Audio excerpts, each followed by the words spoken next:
कर्तापन है यही ले डूबता है। वही तो कह रहा हूँ आपको, एक बार मेरी पूरी बात सुनिए। यदि अपन उस टायर को गाड़ी को चला रहे हैं और गाड़ी चल रही है और नीचे हर जीव अपने उस टायर के नीचे, गाड़ी के नीचे आ रहा है और हम उस जीवात्मा को देख रहे हैं, तो कौन मर रहा है? कोई भी नहीं मर रहा। क्यों, कैसे नहीं मर रहा? शरीर को मार रहा है, शरीर को मार रहा है, जीव थोड़ी नहीं मरा ना। लेकिन हम उस मालिक को भी तो नीचे डाल रहे हैं ना हमारी गाड़ी के। वही समझा रहा हूँ तुम्हें। वो इस दुनिया में आया है अपने प्रारब्ध से, उसका अंत लिखा हुआ है कि पैर के नीचे आएगा कि टायर के नीचे आएगा। तुम क्या उसको बदलोगे? तुम नहीं बदल सकते। मैं यही बोल रहा हूँ कि परमात्मा का नाम लेते रहो और अपने आप को अकर्ता जानते रहो। तुम्हें केवल 2 छेद हैं, उसमें से तुम्हारी आंखें डाल दी हैं और तुम्हें दिखाया जा रहा है दुनिया में, बस, इससे ज़्यादा कुछ नहीं है। उसके बाद जब हमें पश्चाताप होता है तो हम परमात्मा को माफी मांगते हैं कि मालिक जो भी हुआ सब कुछ तेरी मर्जी से हुआ है, हमारा इसमें कोई स्टेप नहीं है। उसकी मर्जी से कह दो। वैसे तो ये सब प्रकृति का खेल है, प्रकृति की मर्जी से होगा ऐसे। तो क्या प्रकृति चाह रही है कि हम लोग, मतलब जो जीवात्मा हमारे अंदर विद्वान है उस मालिक की, प्रकृति हमारे जन्म और मृत्यु साज रखा है ना प्रकृति के द्वारा ही। प्रकृति क्या है? मन माया का रूप ही प्रकृति है, शिव शक्ति ही प्रकृति है। तो शब्द से पहले प्रकृति थोड़ी प्रकट हुई थी, शब्द से बाद ही हुई है, लेकिन शब्द इन चक्करों में पड़ता ही नहीं है। हाँ, तो फिर मैं वही तो बोला आपको, शब्द ये जन्म मरण के चक्कर में नहीं पड़ता। अगर जन्म मरण का चक्कर में शब्द जाता तो हर जीव के मरने से पहले वो खड़ा हो जाता अपने बच्चों को बचाने के लिए। लेकिन उसको पता है कि मेरा बच्चा मरेगा ही नहीं, इसलिए वो बिल्कुल टेंशन फ्री होके बैठा हुआ है। उसको पता है कोई मरता ही नहीं है, तो वो शरीर जोड़ते हैं। वो यहाँ आता है तुम्हें अमर करने के लिए। अमर यानी कि तुम्हें ये बोध कराने के लिए कि तुम मर नहीं रहे हो, तुम अमर हो, और तुम्हें केवल शरीर छोड़ने की तरह सिखा के चला जाता है। आपकी बात बिल्कुल आत्मा से जाहिर है, ठीक है ना, लेकिन जो शरीर से जो गलत कर्म हो रहे हैं उसका क्या करें भाई? फिर समझ लो, जब तक तुम ये समझ रहे हो कि मुझसे गलत कर्म हो रहे हैं, जब तक आप बंधन में हो। आप आ रहे हो गाड़ी चलाते हुए, रास्ते में एक चूहा निकला जंगल से एकदम, तुम्हारी गाड़ी के नीचे आ गया। अब बताओ तुम क्या करोगे? तुम उसकी मृत्यु उसको खींच के लेके आई है, तुमने थोड़ी नहीं कहा आजा आजा, जैसी वो आया तुमने चढ़ा दी। तुमने बोला उसको कि आजा, तुमने अपना फर्ज निभाया, ब्रेक मारी। अब तुम्हारी ब्रेक मारने पर भी वो चढ़ गई, तो इसमें तुम्हारा कोई कसूर नहीं है। फिर उस समय क्या करें? कुछ भी नहीं करो, बस दृष्टा की तरह देखो, आगे निकल जाओ। ज्यादा करनी है तो उसकी आत्मा की शांति मांग लो। ये भगवान, तो आत्मा की शांति मांगी तो कर्म लग गया ना एक पीछे। भाई वो तो तुम सबका भला मांग रहे हो ना, केवल उसी का थोड़ी नहीं मांग रहे हो। नानक नाम चढ़ती कला, तेरे पानी सर्वत का भला। जिसके साथ तुम्हें लग रहा है कि हाँ इसके साथ कुछ बुरा हुआ, उसकी तुम मांग लो। ये मत सोचो कि मैंने किया, ये सोचो कि तुम मारे गए। तुमने कुछ नहीं किया भाई, उसकी मौत उसको खींच के लेके आए। तुम सांस लेते हो, पता नहीं कितने जीव तुम्हारे सांस में चले जाते हैं, सब मर रहे हैं। मैं तो सबका ठेका तुम ही लेके बैठ जाओ कि यार मैं इतने एकत्र कर देता हूँ, वो सांस लेके मैं सांस ही नहीं लूंगा, चिप भी लगा लो यहाँ पे। तो फिर तुम ये देखो कि ये काया भी प्रकृति है और सामने जो मर रहा है वो भी प्रकृति है।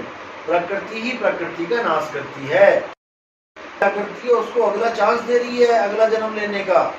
हाँ, यही हो रहा है। भी पॉजिटिव आ जाओ, अगला नहीं तो बेचारा चूहा ही बना जाता। अब उसको अगली, उससे अगली मिलेगी, फिर मरेगा, अगली में करते करते करते वो टॉप ऑफ द क्रिएशन इंसान चूहे तक पहुंच जाएगा। समझ रहे? इसमें तुम्हारा कोई रोल है ही नहीं, तुम तो केवल दृष्टा भाव में रहो। इसलिए तो बोलते हैं दृष्टा भाव। जो जैसा कर रहा है उसको वैसा करने दो, होने दो। ये लहरें हैं, तुम बस लहरों को देखते जाओ, बीच में छलांग मत मार देना। जो हो रहा है उसको होने दो। तुम अपने दिमाग से ये बोझा हटा दो। तुम्हें केवल चिंता हो सतनाम की। हाँ, बस चिंता तो सतनाम की और न चितवे। तो सतनाम के अलावा और किसी की चिंता करनी नहीं है, तो तुम्हें सतनाम मिले और किसी की चिंता करो। लेकिन सतनाम के लिए बैठते हैं, नींद आ जाती है। बैठो, खड़े हो, लेटो, ये तुम्हारी मर्जी है। चलते चलते करो, बैठे बैठे करो, जैसे मर्जी करो, जैसे तुम्हें लग रहा है। इसमें ये थोड़ी नहीं कि वो बैठ के सतनाम मिलेगा। नाम उठे तो नाम, बैठे तो नाम, आठों जामरे। जब तुम आरू का काम करते हो तब भी सो जाते हो क्या? नहीं सोते हो ना, तो वो सिमरन चल रहा है तुम्हारा, वो भी तो है। नाम उठे तो नाम, बैठे तो नाम, आठों जामरे। ये मत सोचो कि मैं केवल बैठ रहा हूँ और मैं सो गया तो मेरी भक्ति नहीं बन रही है। भक्ति तो ऑटो बैठती है। तो फिर निज नाम का मतलब क्या हुआ? निज नाम अपने का मतलब स्वरूप है को तुम्हारा कैसे असली पहचानेगा? नाम। नहीं, अपने स्वरूप को कैसे पहचानेगा? जब तक वो ध्यान में लीन नहीं होगा, सिमरन नहीं करेगा, वो अपने अरे स्वरूप को भाई कैसे ध्यान में पहचानेगा? लीन ठीक है, अच्छी बात है। जी। जो मेन चीज है भक्ति वो है सूरत को स्थिर करना। स्थिर दोनों तरह से होती है, चाहे तो तुम घड़ा लेके खड़े हो जाओ, चाहे तुम घड़ा सिर पे लेके चलने लग जाओ, दोनों ही कंडीशन में तुम्हें घड़े पे तुम्हारी सूरत है, दोनों ही कंडीशन में। ये नहीं तुम कह सकते मैं जब तक खड़ा रहता हूँ या जब तक मैं बैठता हूँ तब तक मैं चिंतन कर रहा हूँ और जब मैं चलने लग जाता हूँ तो मैं नहीं कर रहा हूँ, ऐसा नहीं है। फिर तो जो बैठ नहीं रहा वो तो कहानी खत्म उसकी। दोनों तरह से लेटे नाम उठत नाम बैठत, जहाँ जहाँ कहते जहाँ जहाँ चलूँ सो परिक्रमा, जो जो करूँ सो पूजा। लेट जाऊं जब लेटूं तब करूं दंडवत, तो वो तो ऐसी भक्ति बताई गई। इसमें ऐसा नहीं कि तुम जितनी देर बैठोगे उतनी भक्ति। हाँ, बैठने का फायदा है कि तुम्हारा ध्यान 36 तो जो 100% लगनी चाहिए वो केवल 30% लग रही है। लेकिन तुम्हें चिंतन तो है ना, यही तुम्हारा खजाना है। आज 100 रुपए डाले, कल 100 रुपए डाले, परसों 10 रुपए डाल पाए, लेकिन डाले तो ऐसे बढ़ती चलेगी।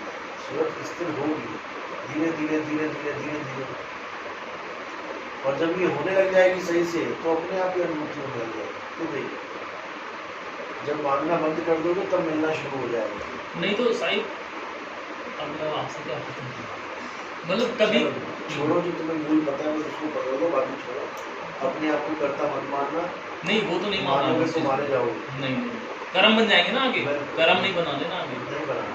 सारे कर्मों का भाटा फूल यही हो जाएगा। हाँ तुम्हारे ऊपर वो सारी दफा लगाई गई है जो तुमने की नहीं, जो मैंने कभी की नहीं।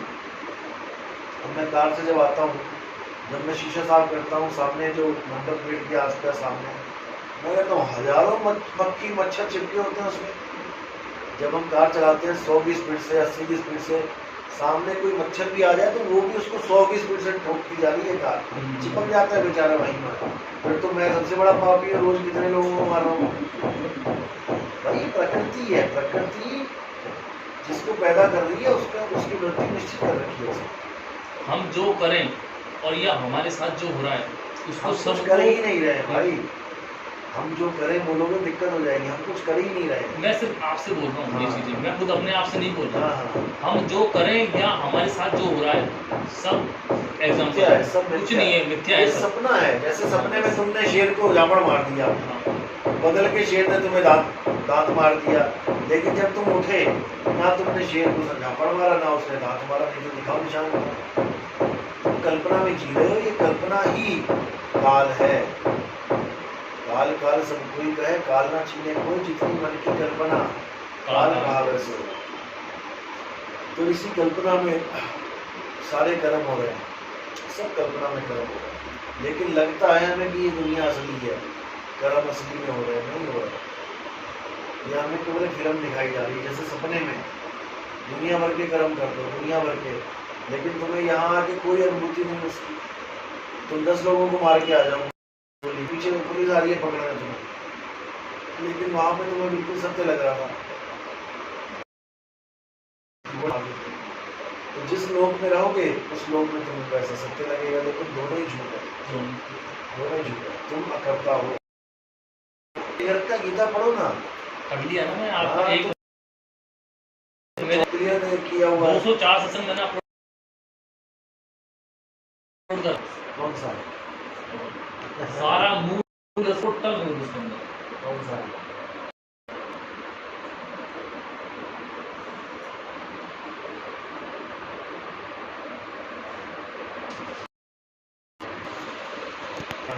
पूरा मूल है इसके अंदर टोटल।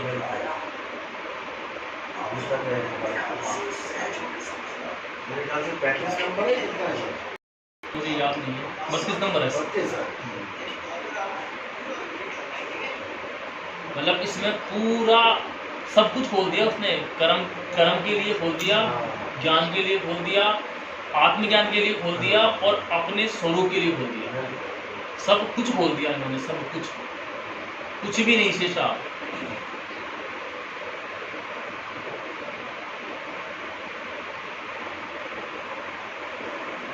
लेकिन साहिब ध्यान में अब ये साहिब एक बात और बोलता हूँ आपने, ये भगत जी मेरे को बार बार ऐसे बोलते हैं साहिब बंदगी सतनाम साहिब जी, और मैं इनको मना करता हूँ कि साहिब सबका एक है, आप मेरे को साहिब ना बोले, फिर भी ये साहिब बोलते हैं। साहिब इनको मना करो आप ये बात। वो तो परमात्मा के लिए बोलते हैं। तो परमात्मा ही साहिब को कर लेगा ना सतनाम, फिर मैं करूँगा ही, मैं हाथ जोड़ के हटा जाऊंगा बस, और कुछ नहीं करूँगा। कहते हैं नर नारी और कीट पतंगा सार शपथ सभी के सरकार, वो सबके साथ लगा हुआ है ना, वो जो साथ लगा उसको कहते हैं। तो साहिब उसको वो पहचान सकता है जो उसको देख सकता है, जो उसको महसूस कर सकता है, वही तो बोल सकता है ये बातें। ठीक है, दो है, एक है साहिब बंदगी साहिब, हाँ इसमें भगत लोग बोलते हैं। सत साहिब बोलने का आदेश केवल उसको है जो सबको जान लेता है, नहीं तो आम बंदा साहिब बोलने ही देते।